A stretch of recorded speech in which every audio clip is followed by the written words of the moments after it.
সাকিব আল হাসান ও তামিম ইকবাল বাংলাদেশ ক্রিকেটের দুই কিংবদন্তি। দুজনেই জাতীয় দলের বাইরে রয়েছেন বেশ কিছুদিন ধরে, তবে অবসর নেননি আনুষ্ঠানিকভাবে। আসন্ন চ্যাম্পিয়ন্স ট্রফিতে তাদের পাওয়া যাবে কি না তা নিয়ে এখন প্রশ্ন ক্রিকেট প্রেমীদের মনে তৈরি হয়েছে। কি বলছেন বিসিবি এবং নির্বাচকরা, চলুন জেনে নেওয়া যাক। বাংলাদেশ প্রিমিয়ার লিগে সাকিব আল হাসানের দেখা নেই। চিটাগাং কিংসের হয়ে নাম লেখালেও দেশের মাটিতে ফিরতে পারছেন না তিনি।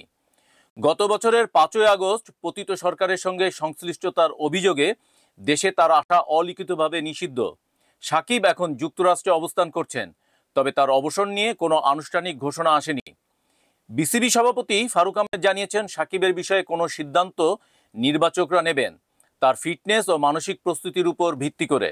অন্যদিকে বিপিএলে ব্যাট হাতে দুর্দান্ত পারফরমেন্স করছেন তামিম ইকবাল। সর্বশেষ ম্যাচে তার 86 রানের ঝকঝকে ইনিংস মুগ্ধ করেছে দর্শকদের। তবে সম্প্রতি এক ব্লগে আড্ডার ছলে তিনি ইঙ্গিত দিয়েছেন, জাতীয় দলে আর ফেরার ইচ্ছা নেই তার। আনুষ্ঠানিকভাবে কোনো ঘোষণা না দিলেও এই বক্তব্যে তৈরি হয়েছে বিভ্রান্তি। নির্বাচকরা এখনো আশাবাদী চ্যাম্পিয়ন্স ট্রফিতে তাকে পাওয়া যেতে পারে। আগামী 12 থেকে 15 জানুয়ারির মধ্যে চ্যাম্পিয়ন্স ট্রফির স্কোয়াড ঘোষণা করবে বাংলাদেশ ক্রিকেট বোর্ড। তবে এখনো পর্যন্ত সাকিব বা তামিমের বিষয়ে বিসিবি নির্বাচকদের কিছু জানায়নি। নির্বাচকরা জানাচ্ছেন, দল ঘোষণার পরও প্রয়োজন হলে পরিবর্তনের সুযোগ রয়েছে এবং সে সুযোগে সাকিব ও তামিমকে দলে অন্তর্ভুক্ত করতে যান তারা।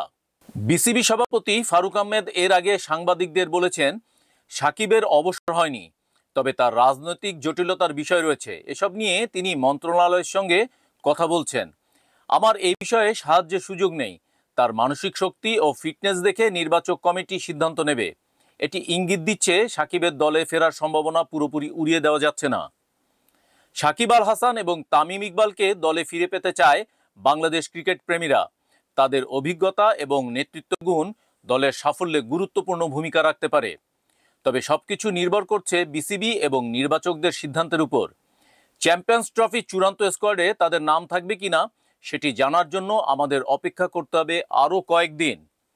চ্যাম্পিয়ন্স ট্রফি আসন্ন, বাংলাদেশ দল নিয়ে প্রস্তুতি শুরু হলেও সাকিব তামিমের অন্তর্ভুক্তি নিয়ে ধোঁয়াশা।